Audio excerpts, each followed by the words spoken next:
common and normal are not the same things. It is common for women to leak urine, but it shouldn't be normalised. More than half of the women in the UK say that their pain has been dismissed by a healthcare professional. Today's guest wants to stop that from happening. There's no such thing as good posture. The problem isn't how we sit, it's how long we sit for. I had no idea about that. Chloe Stevens is a leading women's health physiotherapist who has spent her career making sure women actually understand their bodies. She's also a PhD candidate looking into how resistance training impacts women's health. I think it's become so trendy online to really push your body.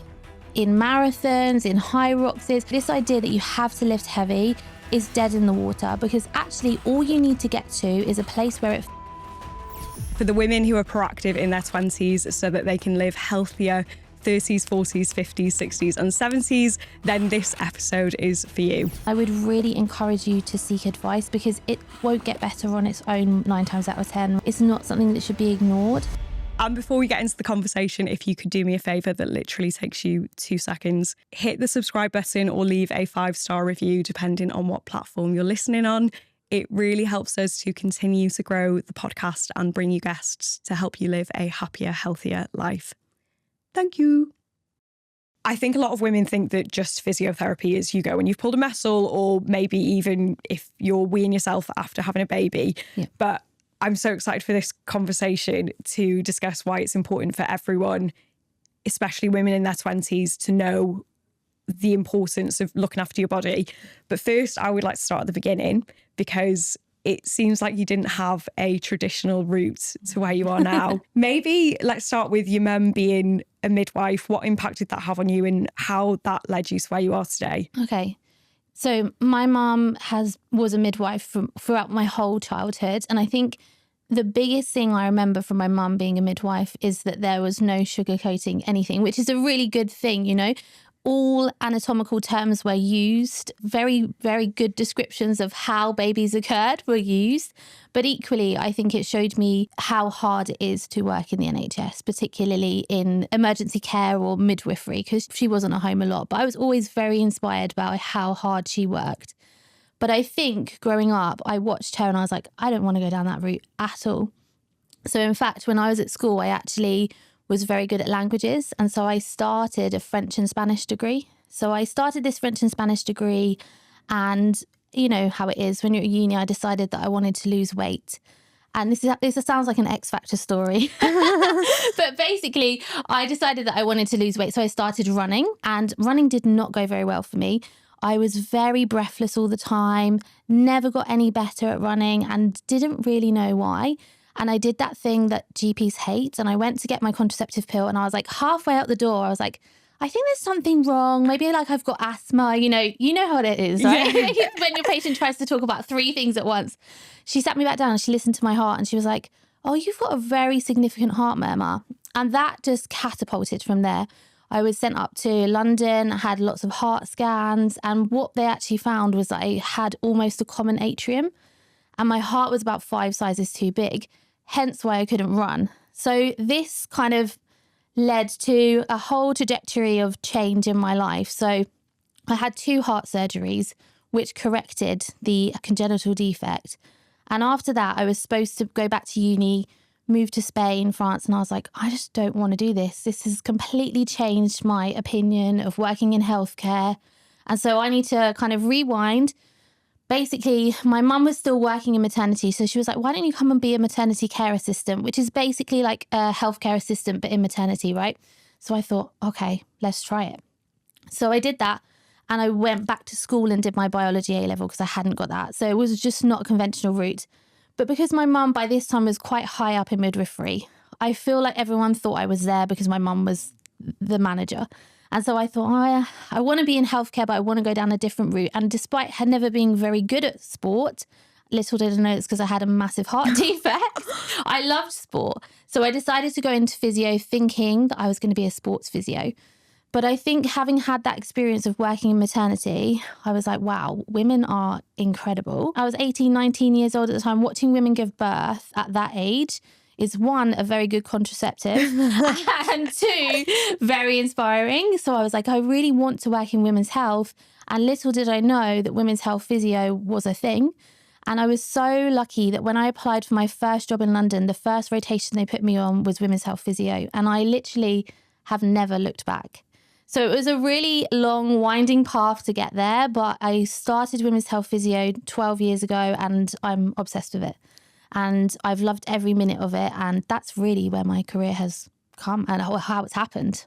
Yeah. It's so funny you said about the descriptive words, because I always used to hate that my mum called it a vagina. Yeah. And everyone else called it a flower or like a noo-noo. Yeah, a noo-noo, whatever. My mum would say it's a vagina, you know? And I hated that, but then now I know the Why? same, like it's so important. Yeah. And it very, very similarly, my mum was a nurse. Yeah. So nothing was sugar-coated. Yeah. You're not getting any time off school. You take a paracetamol, you'll be fine. And I think, you know, looking back, that's what my heart stuff. My mum was like, oh, you're fine. Just take a paracetamol. You're growing. You're a teenager. And now my mum, I think, feels a lot of guilt for that. So if I say anything wrong, because I actually did have something quite wrong, she was like, go to the doctors. Just go to the doctors. Oh. Bless her. So I think that's kind of stopped because of what happened. But equally, yeah, you know what it's like having a mum as a nurse midwife. Yeah. You've been very outspoken on social media about products you think are wastes of money. So I'm extremely excited to come on to buy or buy. Yeah. But first, I'd love to talk about what it is a women's health physio actually does and what are the most common issues women come to you with. Perfect. Yeah. So women's health physio encompasses a woman throughout her lifespan. I think there's a very big misconception that it's just pregnancy and it's just menopause. And whilst these are risk factors that heighten the risk of pelvic floor conditions, there can be issues throughout a woman's life course. So what I'm seeing a lot of the moment, I would say, is incontinence in younger females, particularly younger females who are very athletic or are training a lot. And I mean, we can go into this later, but like low energy availability is linked to kind of incontinence. So one of the major things that we see is incontinence, which is leaking from the bladder. There's two types of incontinence that we tend to see most of, and that is urge incontinence, which is like a sudden urge to need to go to the toilet that can't be delayed. We should be able to delay. And stress incontinence, so leaking with coughing, sneezing, laughing, these sort of things. We then sometimes see like overactive bladder, like going to the toilet more frequently than your friends is a question that I often ask people. Are you the one that's always needs the loo? Like this can be a kind of sign that there's something going on with your bladder. So we look after bladder issues. We then look after kind of vaginal issues, and they might be things like prolapse. So prolapse is where the vaginal walls start to bulge because there's pressure from one of the other organs either side or above. So the uterus, the bowel, the bladder. So we look after women who have prolapses. Not all prolapses are symptomatic, but that is a thing that we see a lot, particularly postpartum and particularly in menopause. And then we also look after kind of bowel issues. So like leaking from the bowel, anal incontinence is quite common. I think people think anal incontinence is just leaking feces, but it's actually an inability to control wind as well. So we kind of have these three categories of things that we look after. But equally, we play a big role in helping women in pregnancy. So exercise in pregnancy or pain in pregnancy and supporting women with maybe pelvic girdle pain. And then we also help women return to exercise postpartum. Another area that physios do really well in women's health is endometriosis. And I think that's something that's not very well known, is that because physio, I think, as you said, is often kind of thought, oh, you've got a muscle sprain, that's why you go. But actually, we have a big role in helping people understand and manage pain, which is obviously a massive symptom of endometriosis. So really, there's a whole kind of plethora of different things that we help women with throughout the entire life cycle. We're going to have to come on to the tips for endometriosis because I know a lot of our listeners have endometriosis. Yeah. But I want to come back to the seeing an increase in incontinence in women in their 20s. Do you have any idea why you've seen that increase? Yeah. I think it's become so trendy online to really push your body in marathons, in high roxes. I mean, I feel like marathons aren't even enough anymore, are they? Like people are doing ultras back to back, all these things. And whilst I celebrate that, I don't think women have ever been told how effectively to fuel themselves and to allow themselves to recover. So I'm seeing more and more younger women in clinic who haven't had babies, who are not in menopause, and they are so shocked that they are leaking. Now, when we look at low energy availability, which is where your energy output is far over your energy input, that can start to change things hormonally in your body. So one of the telltale signs is irregular periods. But off the back of that, what's happening is your estrogen is low. And if you think about the vulva, the vagina, it's a very estrogenic environment. So it likes estrogen. So when that estrogen goes low, what happens is we start to see like thinning of the vaginal tissue. So we see what we call vaginal atrophy. We can see increased risk of things like thrush or UTIs. But also because of that thinning of the vaginal tissues, women start to leak urine. And that's because they're basically in this very low estrogen state because they're not fueling for those energy demands that they're putting their body through. So many times I've had women come to me for leaking, but also what we tend to see in these women is they're not recovering from injuries. So they might have niggly injuries that they're not recovering from, irregular menstrual cycles. And that is that low energy availability state, which can turn into relative energy deficiency in sport if it's chronic. So as I said, whilst I celebrate this kind of push towards performance-based sports and away from aesthetics, I think that's great. I think we need more education of women of how to fuel themselves because we're seeing a lot more of these problems in pelvic health as well as a result of low energy availability. It's the deadly combination of there is still aesthetic pressures on women. Yeah. Like you can't run away from that. And then the increase in women taking up endurance sport, which is amazing. But you're right. A lot of us have grown up with parents mothers specifically, who would restrict themselves in front of us, you know? The classic almond mum of, oh, I'll just have an orange for dinner. I'll just have a smoothie, you know? It's not enough. And, and then you're trying to take that into sport and that all that constant pressure to think that, you know, small is better, thin is better, you know, and then you're trying to push yourself in these sports. And I feel like so many younger women are just hitting all these problems, you know, fertility, bone density, but also in my area of work, pelvic health. And I don't think anyone kind of ascribes low energy availability to pelvic health unless you're a pelvic floor physio. And I've had to have quite frank conversations with these women. It's like, if you aren't prepared to fuel yourself, then I can't, this is the problem. Like you need to be able to, you have to kind of step away from this want to stay small and think about fueling yourself for your long-term health. I'm not saying you should stop doing your exercise. And in fact, there's a really good study called the Refuel trial where women had irregular menstrual cycles and they didn't change their training at all. So they didn't change their training intensity, but they brought their calories up by about 300 calories a day. And I think it was around 3 to 6 months, and most of them got regular menstrual cycles back. So I think it's about having a conversation of, you can do this exercise. You're not fragile. And I'm not saying you're weak and you shouldn't do this, because that's a whole other narrative women have to live with, right? But equally, what we do have to understand is you need the fuel to do that. And that is going to reduce the likelihood of some of these issues that occur. We're going to have to come on to also how GLP-1s feed into that, and of course come back to endometriosis. But first we've got the section of the podcast called Buy or Bye Bye. I'm going to show you a piece of paper with a product on, and I would love to know whether you would buy this product metaphorically or say bye-bye, saying goodbye. Perfect. So pelvic floor trainers. Can I nuance? Absolutely. The whole reason I love the podcast is because it gives so much more nuance than a quick clip on social media. So we love nuance here. Great. We love. Okay. I think in certain scenarios, pelvic floor trainers can be really helpful. We have different types of pelvic floor trainers. So we have biofeedback, which is a probe that goes into the vagina. And basically you watch a visual on the screen to see if you're getting that squeeze. So you're getting some feedback, because a lot of women don't know if they're doing it correctly. So that gives that feedback to say that they are creating pressure. So that can be helpful. So I think they can be helpful.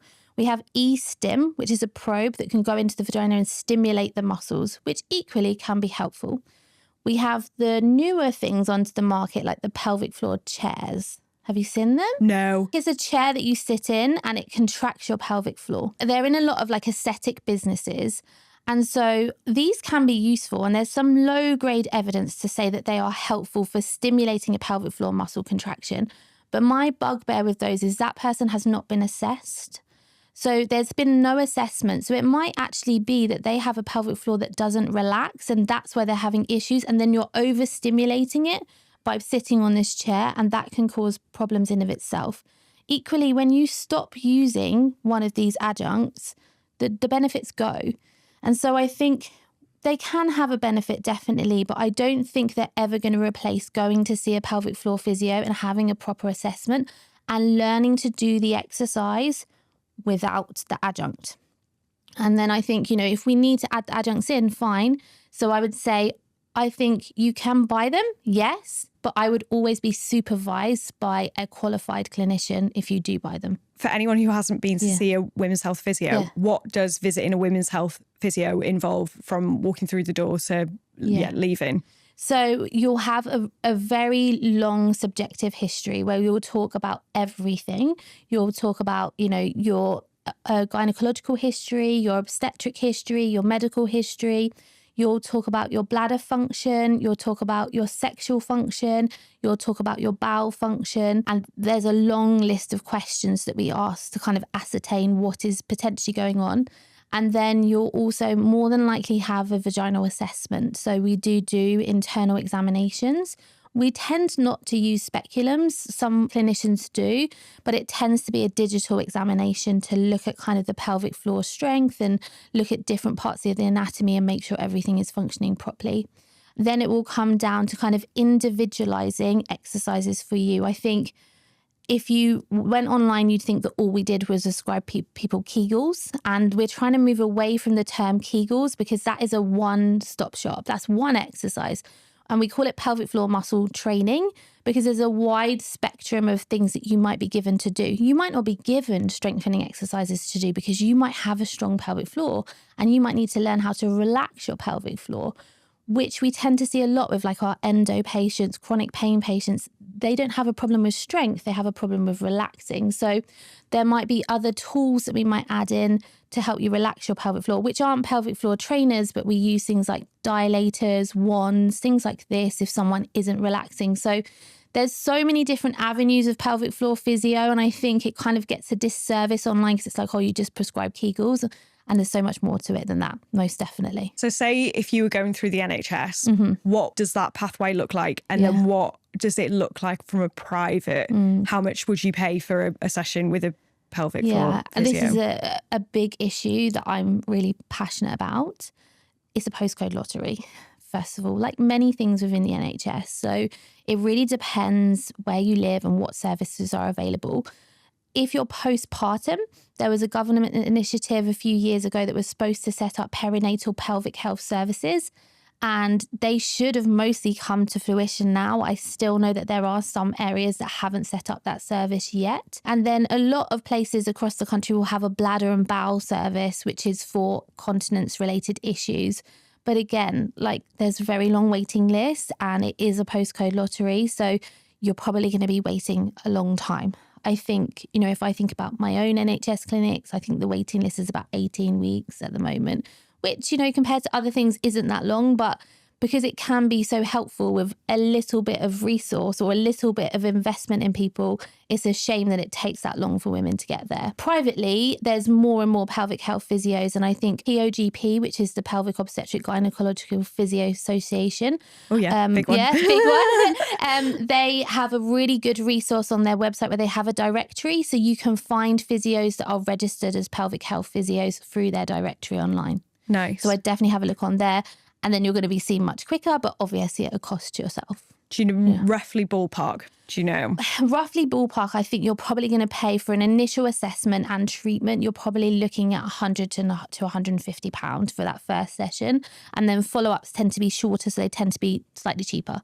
Maybe around the, I'd say, £60 to £80 mark. But I guess if you're in central London, that might be a bit different. But I'm just thinking where I live down in Kent, that's the kind of ballpark figure. Nice. Yeah. Collagen powders. Bye-bye.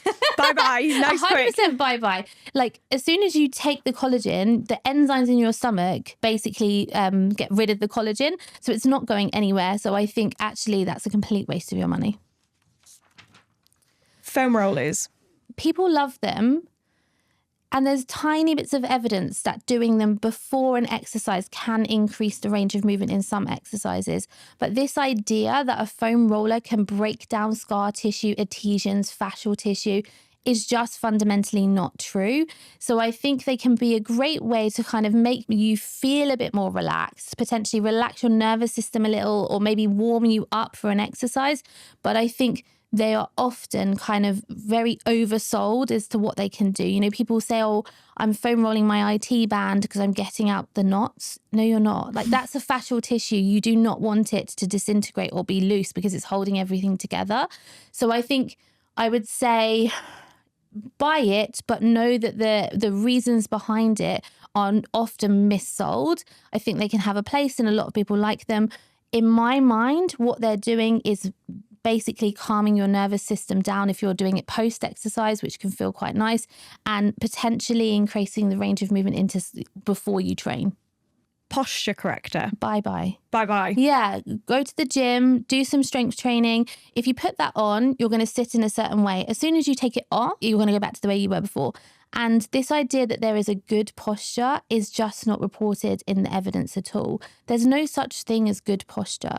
You know, this idea that if I sit up like this and pull my shoulders back, I'm in a better posture is not true. Even if I sat bolt upright, I could have back pain. If I slumped like this all day, I could have back pain. The problem isn't how we sit, it's how long we sit for. And so I would say a very physio term is like your best posture is your next posture. So basically move. I had no idea about that because I literally sit like a shrimp, but also I probably don't stand enough during the day. Yeah. We've got standing desks in our office and my standing desk never gets used. My fiance uses his all the time. Oh, really? So maybe that's my sign that I just need to every half an hour or whatever. Just move, just get up and use the standing desk. This thing of good or bad posture is just not a reality. So just move more frequently is what I would say. So Nice. posture correctors, nah. Magnesium supplements. I'm not a big advocate of supplements because they're not third-party tested. And I think it's such a predatory industry. Equally, you can get magnesium from food, nuts, seeds, legumes. I think it's also in a lot of leafy green veg. You don't know how much magnesium are in those supplements because they don't have to be third-party tested. I know a lot of people say magnesium helps them with sleep, but I would kind of hazard a guess that if you were to kind of eat a very balanced, nutrient-dense diet with all of those things that I just listed, you probably have sufficient magnesium. So bye-bye. Bye-bye. Yeah. And I've got to add one on personally, it isn't on the list, but lymphatic vibration plates. Bye-bye. Bye-bye. Go for a walk. That is going to be the best way to kind of get everything moving within your body. You don't need to vibrate on a plate. It reminds me, do you remember like I think it was like early 2000s when everyone was using power plates? Yes. Do you remember power plates? Yeah. I just don't get it. Like, I think you'd be far better off to get all of the benefits of going outside in nature for a walk. That's also going to help with your mental health. You know, we know there's so much benefit to being outside in nature. I don't see any sort of resounding evidence that would ever tempt me to buy a lymphatic drainage plate at all. If you want to get your lymphatic system moving, go move your body. Yeah. That's the easiest way. You don't need to pay for a £100 lymphatic drainage massage or a vibration plate. You know, you have the free alternative right there. And then I say this all the time. And this morning I was using a gadget on my face for a lymphatic drainage massage on my face. And my fiance came in and he went, you know, you could just go for a walk, Faye. But I was in a rush. I think the whole reason we have buy or bye-bye in as a section is it's recognising that you can spend money on these things, but they are, a lot of the time, there are much cheaper alternatives that are going to get you the much bigger benefits. Exactly. Let's come back to endometriosis and then we'll come on to GLP-1s. Yeah. So endometriosis, you mentioned that a lot of women with endometriosis, they struggle to relax their pelvic floor. Yeah. Are there any other common issues you see amongst those women and common solutions that you offer? Yeah, so I think one of the big things is the kind of very dysregulated pain mechanisms within the body, because we know that if pain lasts over 3 months, you know, we call that chronic pain. And if you think about most women with endometriosis, it's taking 8 years to get a diagnosis. This is like chronic pain. And so when we start to move into the areas of chronic pain from a physio perspective, it's a lot of things is about understanding pain and also how we can help to manage pain in those women. And so I think with regards to physio, our first thing should be like pain education. And pain can come from so many different avenues when it comes to endo. So of course we can have this sort of very sensitive nervous system that interprets any signal as pain, which I'll come on to. But then we obviously have the painful periods. We might have nerve pain. We might have things like adhesions and scar tissue, which stop some of the free movement of the organs within the pelvic cavity. And then I think also it can be quite challenging to be physically active. So all of these things can really compound.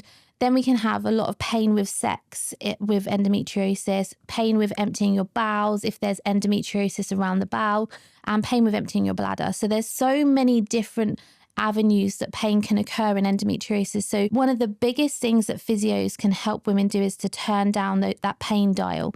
By no means am I saying that is going to eradicate pain, but I think what we want to do is think about mechanisms that can help that woman manage. So what might we do?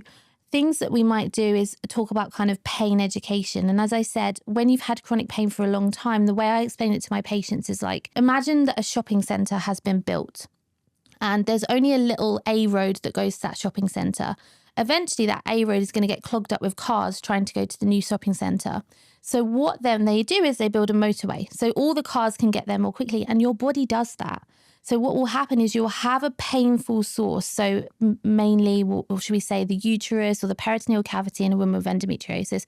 I know it can be everywhere, but, let's say for the most part. So initially we'll have pain signals going there that they might be a bit slower. They're getting clogged up on that road. So the body learns that pain. And what it does is it builds that motorway. So now we've got really quick pain mechanisms. And so everything in that area can feel so sensitive to women with endo. Even like sometimes I'll just do like very light touch around that area and it literally feels like I'm burning them with a lighter, or it's like very sharp, intense pain. And that's because your body's become so astute at learning those pain signals that they're so rapid. So what we want to try to do is try to desensitize those areas and turn that pain down.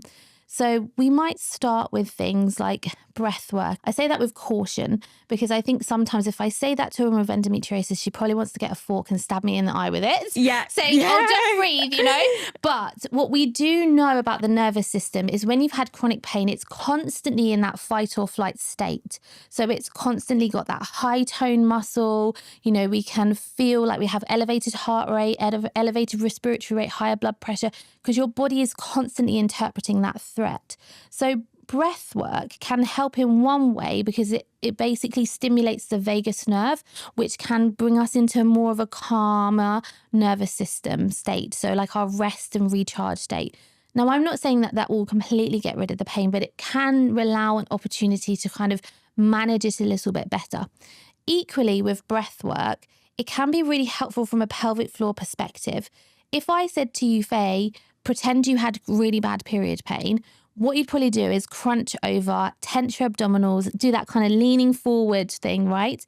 And so what I tend to find in these women is they've got like loads of activity in their muscles around their abdominals, their glutes, their pelvic floor. Everything is really tight because it's guarding. And that in of itself, if you walked around with your fist like that all day, you wouldn't be surprised if your fist hurt. But there's so much tension in these muscles for these women. So when we think about the pelvic floor and its relationship to the breathing, if I take a deep breath in, my diaphragm descends down, which increases the pressure down onto my pelvic floor, so my pelvic floor moves down. So breath work can actually start to get a bit more reciprocal movement of the pelvic floor and the diaphragm together, particularly if that pelvic floor is really tense. And so breathing can have that twofold effect. We're calming the nervous system, but we're also getting that pelvic floor moving, which often, as I said, can be quite rigid in a woman who has endometriosis. So that can be helpful. The other things that we can do is, particularly if a woman is having bladder issues. So a lot of women will have like increased frequency with endometriosis. They'll go to the toilet a lot more. And that's because their bladder's really sensitive. So we might help them to retrain their bladder, and that can be really helpful. We might, if they're having problems with sexual function, which can be a really big one. A lot of women with endo can have like lots of problems with penetrative sex. So we might help them with kind of different adjuncts. Like I said, we use dilators, which can kind of stretch the vagina. We use wands, which can help to massage internally. And so these things can be helpful. And then thinking about bowel function as well.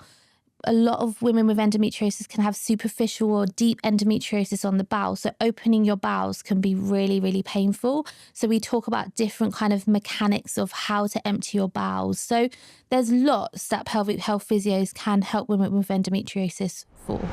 I've learned the hard way that when it comes to cleansing, gentle is key. I used to think squeaky skin was the way to go. How wrong I was. CeraVe cleansers have been my go-to for a while. You've probably seen me share them before. This is a myth of thinking your skin has to feel squeaky clean or over-exfoliated to be clean, when that is actually disrupting your skin barrier. What you want to look for is a cleansing formula that has added ceramides to further protect the barrier, leaving your skin feeling soft and hydrated instead of tight and over-exfoliated. Think of it like this: if your skin squeaks, your skin barrier is weak. CeraVe's cleansers have 3 essential ceramides and they cleanse and lock in skin barrier strength in just one wash. My favourite is the foaming cleanser, which I'll pop a link in the description for. And remember, gentle is good.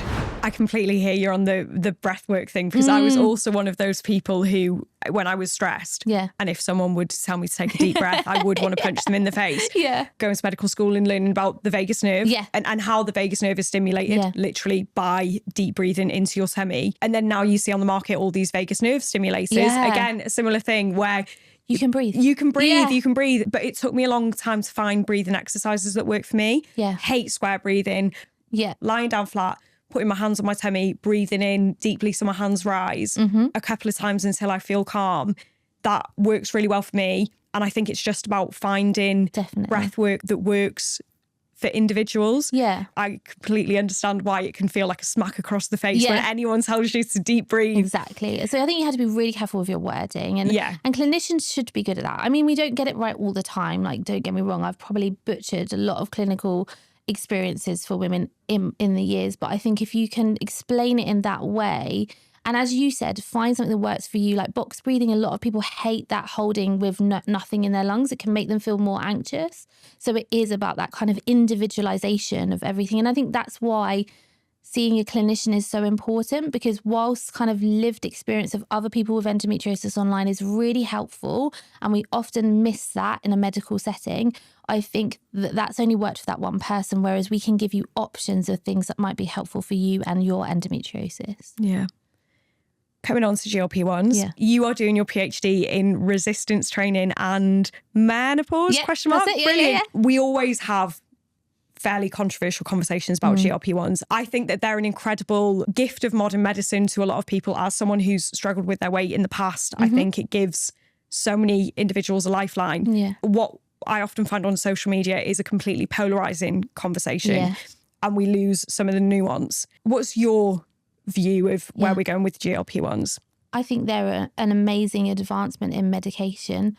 And, you know, if someone had high blood pressure, no one would say to them, oh, maybe don't take your antihypertensives. Or if someone had high cholesterol, no one would say, oh, I think you're cheating by taking statins. So I think we have to accept that they're here to stay and they are changing people's lives for the better. I think that what needs to come with a GLP-1 is a scaffold around it to understand like lifestyle and behavior change. Because whether you're using a GLP-1 or you go into an extreme calorie deficit, when we lose weight at a very accelerated rate, we will lose some muscle. So when I say it should be scaffolded by lifestyle advice, we need to be retaining that muscle mass, because you know, we don't want you to deplete all of your muscle tissue, because that can then lead to problems with kind of sarcopenia, or potentially you might lose some bone tissue like osteoporosis. So I think GLP-1s are fantastic, but they need to be scaffolded with lifestyle stuff where we talk about resistance training. We talk about kind of cardiovascular exercise. We talk about kind of understanding nutrition and food. So I think for me, GLP-1s are fantastic, but I think they do need that scaffold. And I think from what I know, I don't know about you, but when people are taking them in the NHS, it tends to come with that scaffold. You can't get them for weight loss unless you are having weight loss counselling around it. And so I think that's a great thing. And obviously it's really helpful with the things of like treatment for diabetes. My concern is when it's kind of leaked into wider markets, and I don't think people have the same scaffold around when they're just buying it from different places. I mean, I really hope that that's not the case, but I'm not really sure about the private sector when it comes to the buying of GLP-1s and if there is that kind of stringent scaffolding around it.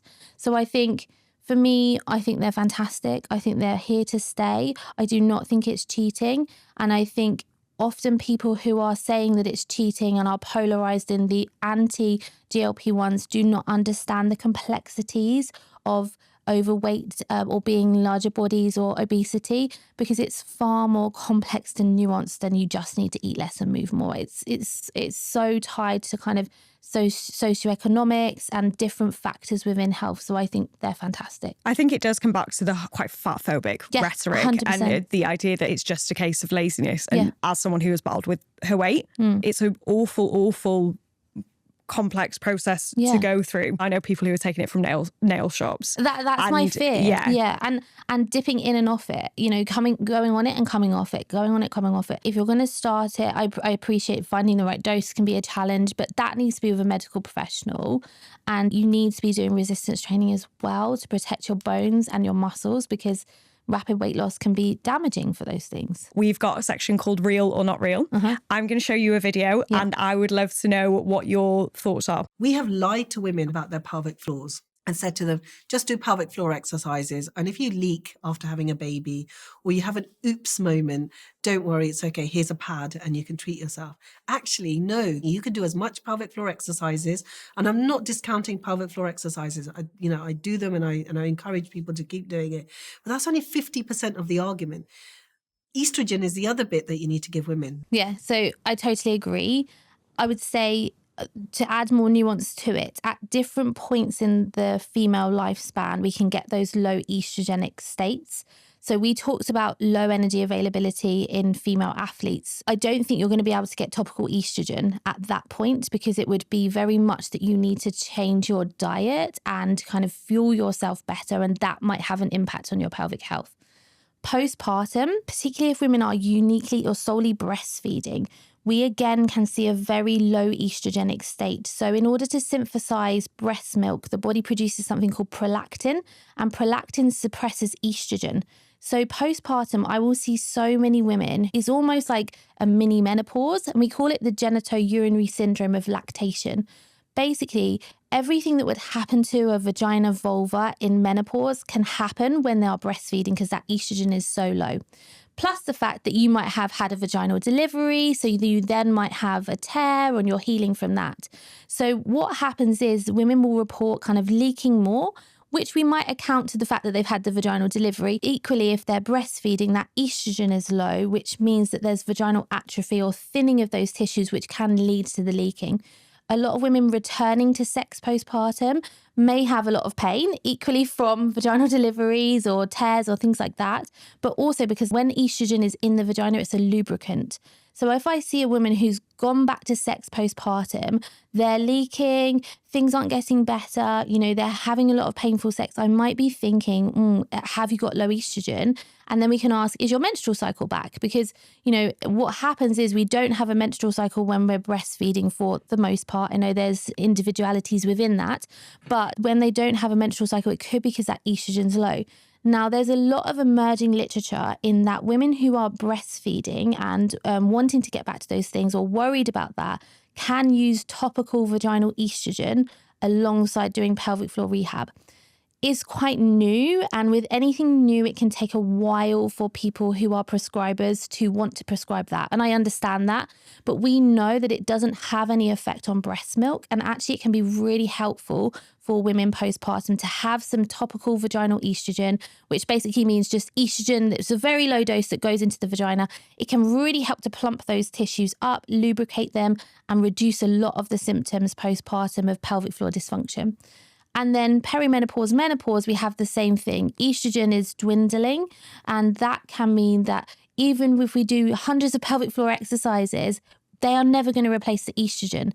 And so having that topical vaginal estrogen alongside pelvic floor physio is literally their best friends, and you get so much better results. Like if I see a woman in my clinic, I work in primary care, so I work in a GP setting, and they haven't been given vaginal estrogen, I'm like, I write to the doctor straight away. I'm like, please give her vaginal estrogen. It's going to make this so much better.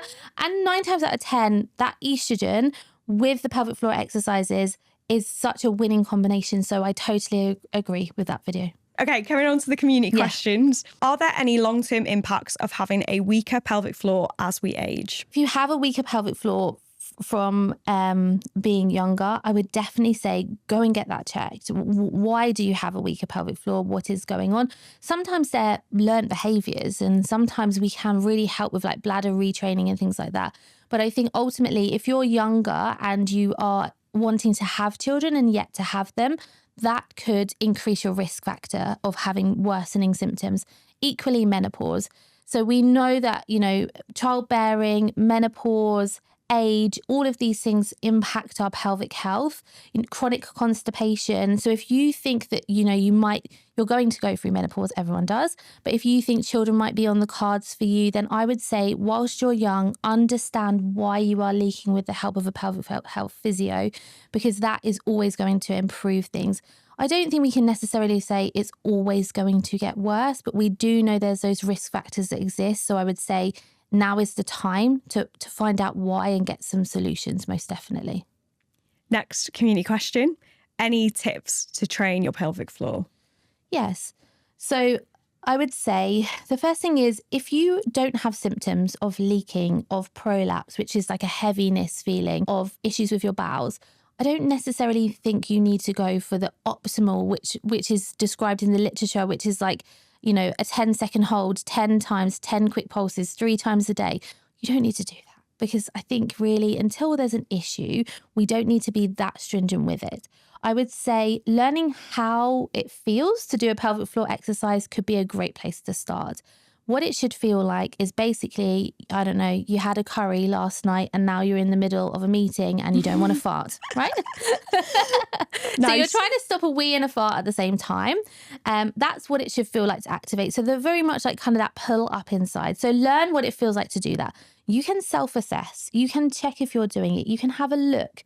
Your perineum, the gap between your vagina and your back passage, should move up and away from the mirror when you squeeze.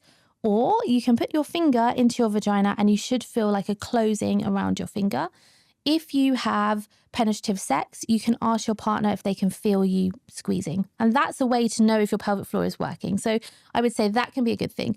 If you are struggling with pelvic floor symptoms, you might want to start being a bit more kind of disciplined with pelvic floor exercises. And as I said, we do 2 types. We do a slow hold. Imagine you're stopping a fart and a wee. You hold for up to 10 seconds and you repeat that 10 times. Now, if you can't do 10 seconds, don't worry. It's actually quite a long time. Yeah. So if you can do 2 seconds, 5 seconds, 8 seconds, start there, build up towards 10. Then we also do quick squeezes, which is where we squeeze up and we relax down. You squeeze up and you relax down. So you might want to try doing those. When someone has a dysfunction, we say 3 times a day. But look, if you haven't got a dysfunction and you're just doing them, look, once a day, a couple of times a week would be great. There's so many accounts online now that have kind of like timed pelvic floor exercises. Again, they're kind in the pelvic health community, they're kind of polarized. Some people really like them and promote them. Some people don't like them because people haven't had an assessment. But look, I think there's a nuance. And I think if you're just trying to activate your pelvic floor, get used to what it feels like, and they pop up on your feed, give it a go. And then the final thing I would say is looking after your bladder health and your bowel health is always going to be really important for your pelvic floor function. So not dehydrating yourself, because I see so many women that think, oh, I don't want to leak, so what I'll do is I won't drink. But if you don't drink, your urine is then concentrated, and concentrated urine irritates your bladder lining and you leak more. So you want to keep hydrated. You want to avoid constipation. That's a real big thing, because chronic constipation, straining to open your bowels, puts a lot of pressure down onto the pelvic floor. And so I would say high fiber diet, lots of water or hydration, and keeping active are some of the best things you can do for constipation. So I would say, and then if you're already resistance training or you're already exercising, your pelvic floor is working. It can't not, you know, your pelvic floor has to engage. If you're squatting or you're deadlifting or you're lunging, it has to work. So don't think you have to have this kind of individualized pelvic floor plan, because actually you'll be working your pelvic floor in all of that exercise that you're doing.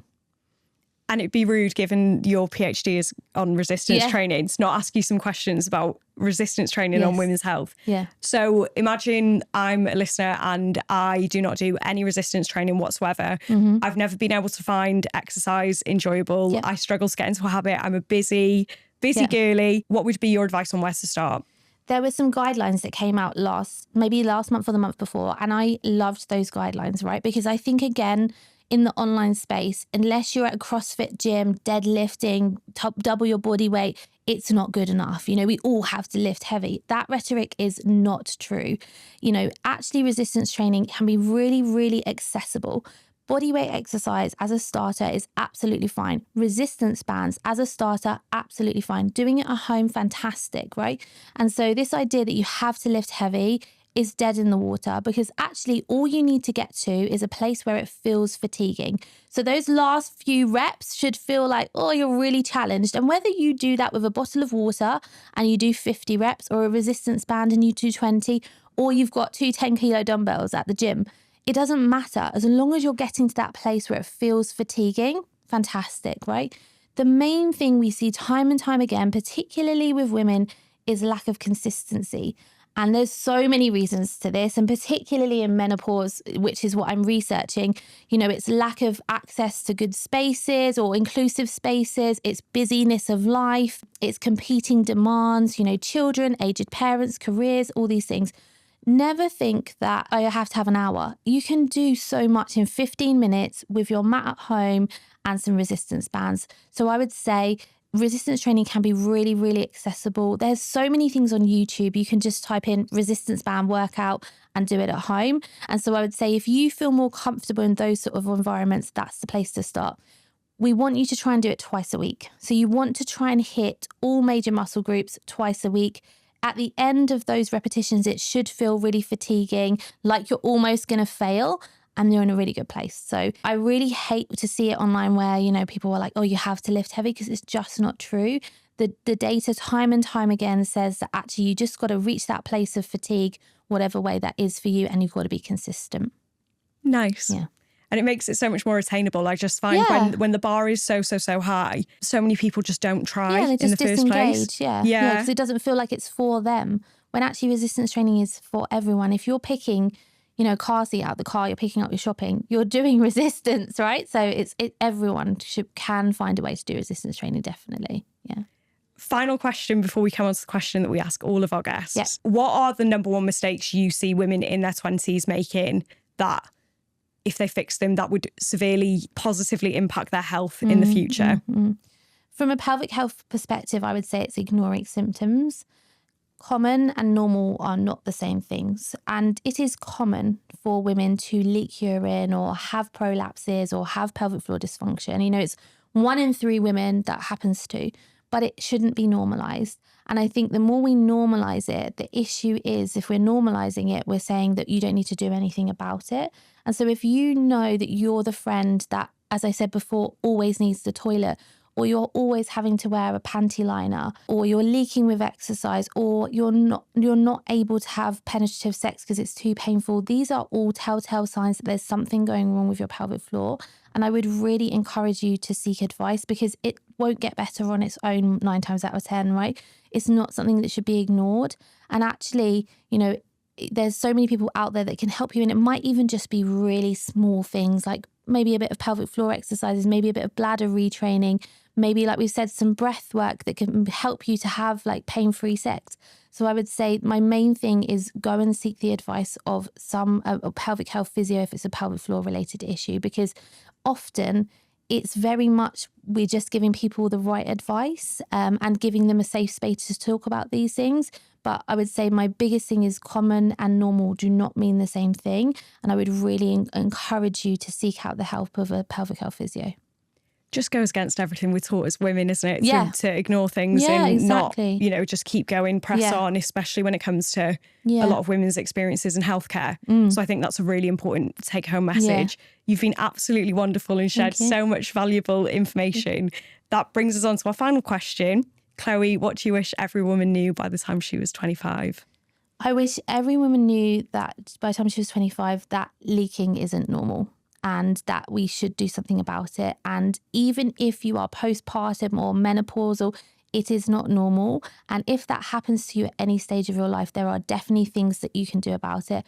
I know we see a lot of adverts on the television for panty liners and pads. And whilst I encourage us reducing the stigma and talking about those things, I always think it should be caveated with, just wearing a pad shouldn't be allowed. I think there should be kind of small print there that says go and get some help, because it can 9 times out of 10 be very easily helped and fixed.